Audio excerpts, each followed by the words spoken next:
Alright, so I'm going to be showing how to open up and disassemble this HP laptop. Alright, let's go ahead and take a look. Alright, the keyboard needs to be replaced on here. The customer told me that some keys randomly stopped working, so we're going to be replacing the keyboard.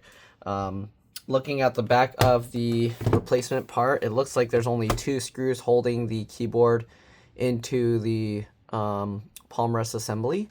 So we're going to go ahead and see about removing that. All right, this is an HP EliteBook 820 G3.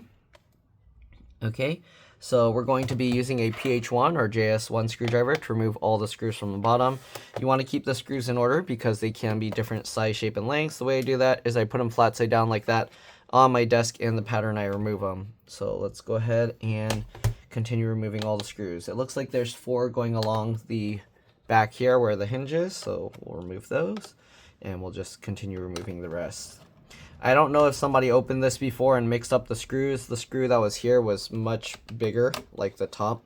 So yeah, if you're wondering why I don't like go over every single screw, that's why. Again, I am using a PH1 or JS1 screwdriver, but if somebody opened this before, I wouldn't know, so I wouldn't be able to tell you if somebody changed any of the screws out. Okay, it looks like this screw kind of holds itself in place. We're going to go ahead and remove this as well. It looks like underneath the SD card slot, there's normally a hidden screw, but they're missing that. They're missing the little tray as well as the screw. So anyways, we'll continue removing the screws. And yeah, all right, we got 3 more here. If this video helps you out, please make sure to like, comment, subscribe, share my channel with others so that they can learn how to upgrade and repair their devices as well. And if it helps you save a bunch of money, please consider contributing a little to the channel. Every little bit helps and allows me to continue making these videos for a living. All right, if you can't help out that way, it would help a lot if you could watch a few of my other videos and then like and comment on those as well, because that's what the algorithm likes to see. I also have another channel called It's Been Reviewed and More, same profile picture, but zoomed in because it's a close look at things. So yeah, if you could subscribe to that one, that will really help me out. All right, I don't know what's up with this. This piece has like this metal thing that's kind of just broken hanging out here.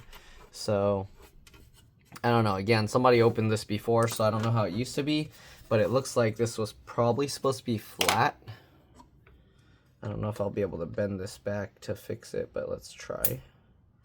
No, this piece of metal seems very springy. So I don't know. All right, it seems like some parts of it are missing. Let's see here. Maybe if I just tuck it underneath there, that will help. I don't know. All right, yeah, I think pieces of it are missing. Anyways, we'll set the bottom cover aside. Okay. Let's see. I'm trying to see where the keyboard screws are. I think it's just these 2 big screws here. Okay, but let me go ahead and get a thumbnail here. Okay, so for replacing just the keyboard, we don't need to disconnect the battery, but I'm going to go ahead and disconnect the battery so I can kind of just show other components as well. All right, it looks like there's a couple screws here, so we'll undo these screws. This one and this one, it looks like they're attached. Oh, this screw was already loose. What? Okay, and then after that, there's this little strap or tab here. You can pull on it to lift the battery out. And there we go. The battery model number is SN03XL. It's super tiny right there. So that's how you would find the battery.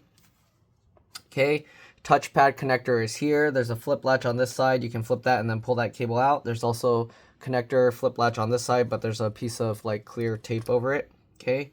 You got the other part that flips over here, and then you can pull that part out. 2 screws here hold the touchpad. Well, actually 3. There's another one over here. Okay, there's a smart card reader slot thing, it looks like here. 1 screw there, and then 2 screws here. And this you shouldn't need to remove. It's just the clear thing so that the lights can kind of reflect through to the little holes on the front.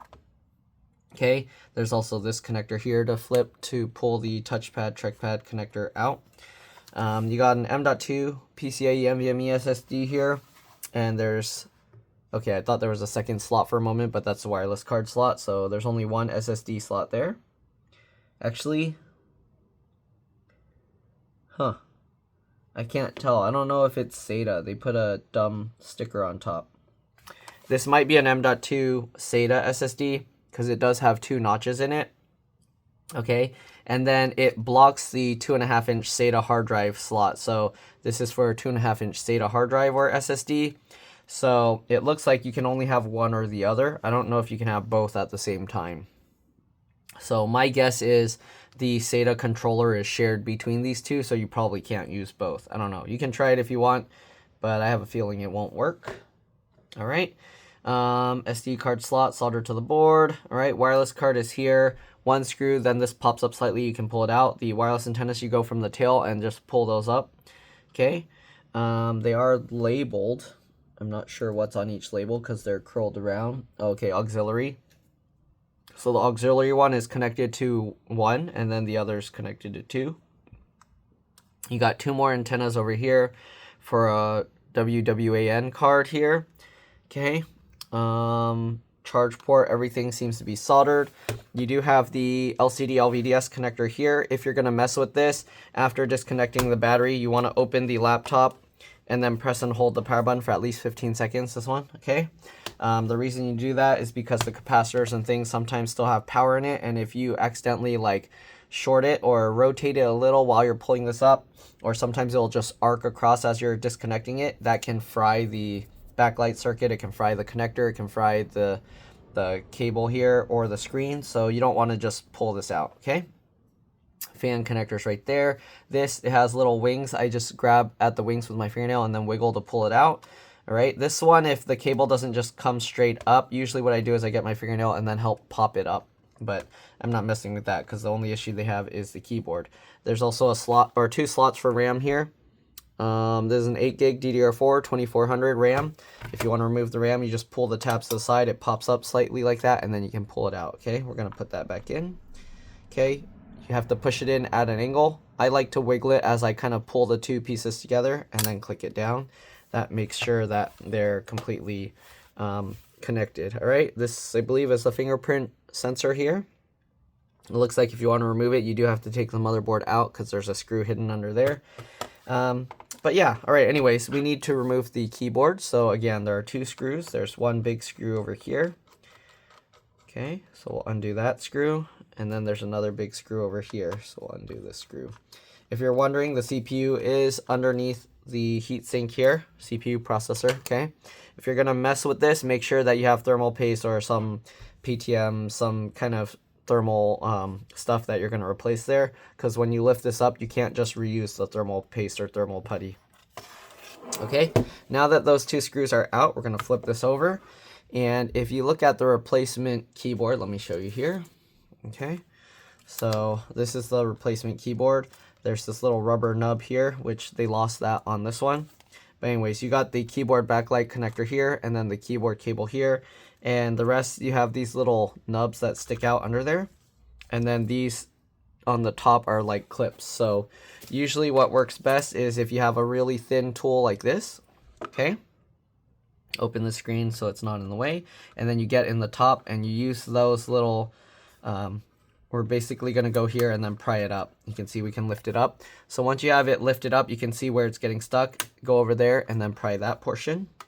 Okay, same thing over here, and there you go.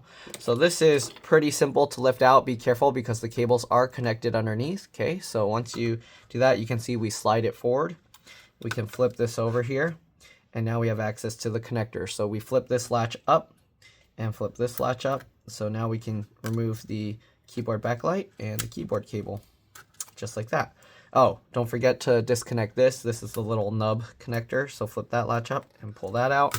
Okay, looks like the replacement cable the replacement keyboard didn't come with a cable for the little nub. So if for some reason you damage this cable, I'm not sure where you would get a replacement, but there you go. Make sure oops, sorry, you didn't even see what I did. I flipped this latch up, and then after that I pulled this cable out. So we're gonna insert this cable into the new keyboard now. Make sure that latch is flipped up, okay? And we can go ahead and get this cable back in. Okay. And then I use the thicker blue plastic portion with my fingernail to pull that into place. Once you get it all the way in, slide your finger over the latch to latch it back down, okay? So I'm gonna have to take a look at the other keyboard to fold the cable correctly. You can see this one, they put a white line here so you know where to fold it to. This one doesn't have, the replacement doesn't have that, so I kind of have to just guess. All right, so this cable is kind of going up here, and then we're having it just fold like somewhere here. Okay, so it's gonna be something like this. Okay, and try and keep this side flat when you fold it. It's gonna be that 90-degree angle turn, okay? All right, so we can go ahead now and reconnect the cables here. You don't really need to peel this off, but I mean, they did, so why not? Okay, we'll go ahead and peel this adhesive protective portion off. Okay, I don't know why they don't just do that from factory here, because it looks like they just have it go completely flat against the keyboard. So we're just gonna go ahead and pull it completely flat, I guess. Okay, stick that down. All right, so now we have 3 connectors that we need to reattach. I'll actually zoom in on the connectors themselves so you can kind of see it better. Okay. All right, so we got the longest one. It's usually easier to do the longest cables first. This is the keyboard backlight connector. Get that in, okay? Once you have that all the way in, then hold it in place because you can see how it can wiggle around. Hold that in place and then slide your finger over to latch it down. All right, then we have the trackpad, whatever connector here. So make sure, get that in, okay? Make sure that's in all the way. If you want, you can hold the blue portion. Sorry, I know it's not focusing well. And then just slide your finger over the top to lock it down. Right, then we got the keyboard connector here. Same thing, slide it in. You do have to go at a downward angle slightly, not just straight through. All right, and then we'll get this in. Okay, it can be a little tricky, but get that in. All right, hope that's in all the way. Okay, you can see how the wings are kind of just at the edge. So hopefully that's good. We'll slide our finger over the latch to lock it down. And there we go. All right, I'll have to test the keyboard after just to make sure, or have the customer check. But anyways, we're gonna now just slide this so that these little feet go in first. Okay, just like that. And then these, you have to kind of bow the keyboard outward. So lift up from the middle and push down on the side to help these little things go under the side here. Okay, just like that. And then same thing on this side, push that in, okay, and then push down to click all of that into place. All right, so there we go. All right, because these keyboards are aftermarket, they're not the original, so you can kind of tell there's a somewhat larger gap around the outside, I believe. I didn't pay that close attention, but there is a slight difference. You can see a gap around the keyboard. All right, we're gonna go ahead and close the screen up, flip this back over. We'll go ahead and get the screws back in. So, okay, so these screws, because the keyboard kind of sits up slightly, you have to open the laptop a little bit, get your fingers underneath and push up on the keyboard to get it as close as possible. So that way you can get the screw in. So push it up and then tighten it down. Okay, let's see if that's, it's not wanting to go that easily. You can see here, okay, the screws don't seem to want to go in. So I don't know. I might need slightly longer screws here. This screw doesn't want to go in. Oreo, who are you barking at? Hey, shh. Yeah, I might need a slightly longer screw. So let's go ahead and try this one. It doesn't want to go in. So we might have to get some slightly longer screws, or we'll have to live without the screws. Your choice, right? If you can find a replacement screw, you can use that. But yeah, I believe these are the 2mm. I don't know if they're 2mm wide or what, But yeah, these screws are not reaching at all. So let me see if I have replacement screws that are slightly longer.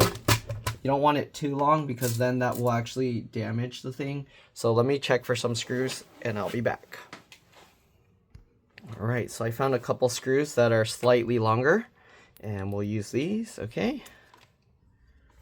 All right, again, I have to get my hand underneath to push the keyboard up, and then we can actually get these screws in. I don't know what the size of these actual screws are. This says 5x2, so I'm assuming that's what it is. I don't know. So these are slightly longer, so whatever, 6x2, I don't know. Is that the actual screw length? I have no clue. Because that might be for something else. I don't know what they're marking that. No, that says M2.5x2. I don't know. Anyways, we're going to go ahead and finish putting this thing back together. Let's go ahead and get the battery back in. You have to slide the battery downwards because it has these little things that these little things just hook over. Okay, so get that lined up. Slide that down and then push this down into place to get these latched back in. All right, we'll get the screws back on. This looks like an aftermarket battery, by the way. I don't think it's the original. We'll get these screws back on. Good. Now we'll get the bottom cover back on. Okay. Oh, did it just turn itself on? I think the computer turned itself on.